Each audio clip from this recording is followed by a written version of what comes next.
Let's make a recap.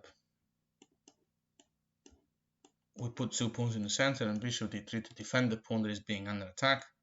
G6, knight f3, bishop g7, and now h4. So if black plays knight to c6, we play c3 to defend the pawn more. Knight f6, so we got the 2 fianchettos and the 2 knights. We push the pawn in e5 and build this pawn chain. Earlier we went through knight g4. What happens after knight to d5?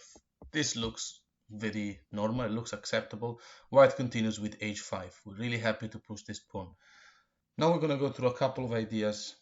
What happens with black playing e6? Well, we play bishop to g5. It comes with an attack on the queen and it's targeting the dark squares, which are not very strong at the moment. Yes, black still has the 2 attackers of the dark squares, but black hasn't castled yet. 2 moves we're going to look at now: queen to c8 and f6. f6 loses to h6. Black taking the bishop with the pawn is met by us taking the bishop with the pawn, but this comes with an attack on the rook and the infiltration of our rook. So when the rook moves, we're taking an h7 with a threat on g6, and yeah, this is fantastic for white. So in this position, after e6, bishop g5, f6, we can push the pawn. And what happens after bishop goes back to f8? White's best move is to take the pawn in f6. This comes with a deadly threat. It has to be taken back. So after knight takes f6, white has created a great weakness over the dark squares in the kingside territory of the opponent. So that move f6 is wrong. So let's go through the next moves, which is queen c2, best move. We have a lot of pressure over the square g6. This cannot be met by king to f7 because of knight e5 check. And the knight cannot capture the knight in e5 because pawn takes back and the bishop is pinning the knight in f6, so the pawn will be taking the knight. So that's not possible. Black will lose a piece. And after the king goes back, let's say to g8, white continues with the sacrifice that we were planning. And this is game over. We got a threat of bishop f7. The pin is still going on. The queen is supporting the bishop. So back in this position, we said the best move is queen to c2. What happens after rook to g8? Putting more control over g6. White continues with d5. Opening the files. Well, it's attacking the knight. Best move by black, according to the engine, is to take the pawn in d5. And now simply white will castle. Of course, when you have a pawn in the h file which is blocked by another h pawn, and the pawn can't really advance it, there's no reason to keep the rook on the h file, rather just castle and put it in the center.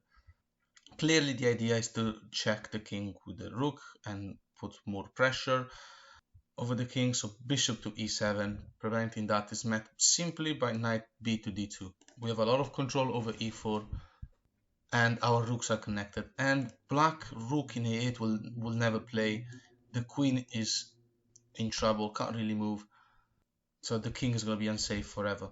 After, let's say, a move like d6 with the very ambitious idea of queen d7 and then long castle, maybe something like that, white continues with rook a2 e1, finishing development like Paul Morphy literally, and this is now impossible to recover for black. The bishop in e7 is pinned, so the idea of queen d7 to castle alongside doesn't work because simply bishop takes knight. And if black protects the knight with the rook in f8, then we have the sacrifice in g6 available. Bishop g6 check, pawn takes, queen takes, check again. And now the rook going to f7 will be pinned. And so this bishop is pinned in e7, the knight in f6 can be taken, also because the rook is not really defending the knight anymore. And white has a strong passed pawn that is about to go up. If king to d7, we prevent the run over his own safety by playing queen f5, stopping the whole diagonal from being accessible for the black king. King back to e8, and now we can take the knight in f6. Again, the bishop in e7 is pinned, so rook takes will simply not be possible. This game is super pleasant to play for white, and black's computer idea like knight e5, for example, black will have to play like a computer, but even then white is just completely winning.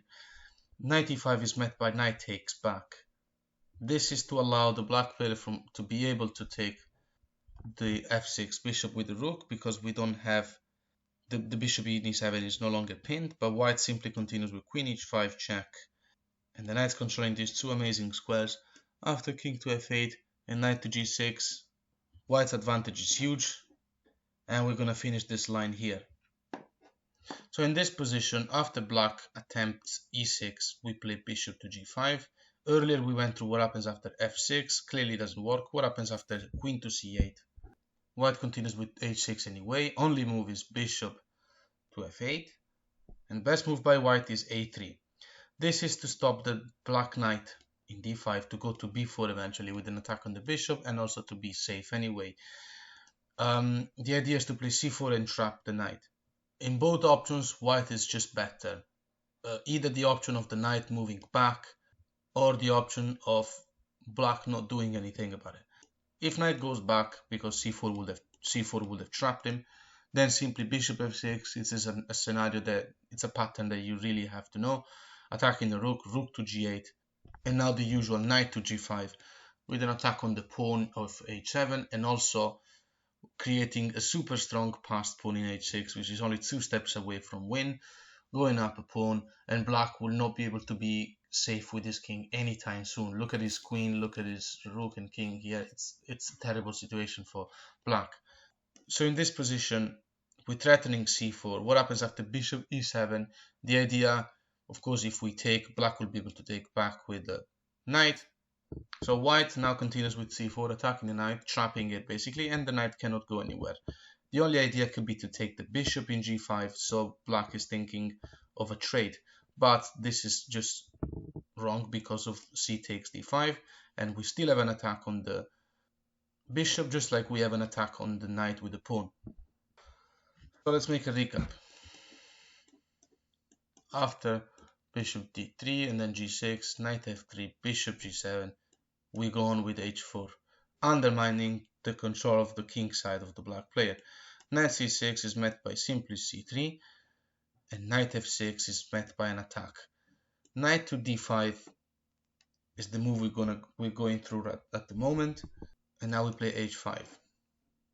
Earlier we went through the disaster that happens after e6. What happens after d6? Looks like a normal move as well. Black is trying to develop in the queen in d7 and then castle alongside, also challenging the center with a pawn. So it looks like a completely normal move. White continues with h6, still attacking the bishop. The bishop will have to go to f8, and now white plays bishop to b5, which is a bit unusual because we're moving the same piece twice during the development. Needless to say, black's idea of castling alongside has to be postponed for the moment. Queen d7 now loses the game to c4 because this traps the knight. The knight is stuck. If the knight moves anywhere, we're going to be able to complete the attack over c6 by pushing d5. The knight is pinned, and yeah. So we've seen how queen to d7 runs into c4 d5. What happens if black immediately attacks the bishop in a6? Then our goal here was to take the knight. So we take it. Bishop takes, and bishop takes back, and now c4 comes anyway. The knight has to move. What's the only square that is safe is b4 at the moment. And a3 doesn't trap the knight because bishop f3 comes with an attack on the queen. Queen takes back will be met by knight c2, so it's a little bit complicated. White simply plays d5 now, attacking the bishop, and the bishop can either go to b7 or d7. Well, bishop to d7 is met by a3, and the knight is trapped. Bishop to b7 instead is met by the even better and more accurate queen a4 check. White doesn't have to give up anything, not even a pawn, for this piece. And to finish this video, let's go through the one line that is not very usual, but it can still happen. We gotta know what to do. Bishop g7 is met by h4, knight c6, c3, and knight f6. We have the two fianchettos and the two knights. e5 is met by, in this line that we're going through, is d5, and now h4. Earlier we went through e6. We also went through d6,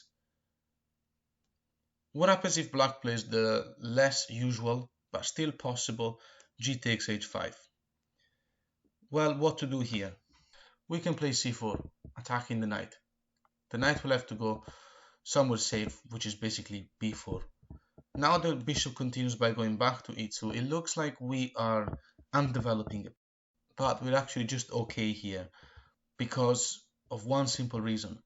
The black player, whenever he castles, that will be a suicide. We have this bishop, this other bishop, the rook, the knight jumping, and the queen, all of them in the direction of the king side. It's going to be very easy to go for checkmate. And so the black player only chance here is to castle queenside. So this move was g takes h5, compromises black's choice of making the castling. It will have to be queenside castle. So after black's best move, which is d6, maybe try to swap some stuff in the center, maybe play queen d7, maybe try to castle alongside. White continues with d5. The knight going back to b8 will be really crazy because then black will not be playing this game anymore. Besides, we have idea of like queen a4, you know, tactics are happening because black is not developed. So black taking the knight in e5 looks reasonable. We can take it back. Either bishop takes or pawn takes. This is equally met by queen a4 anyway.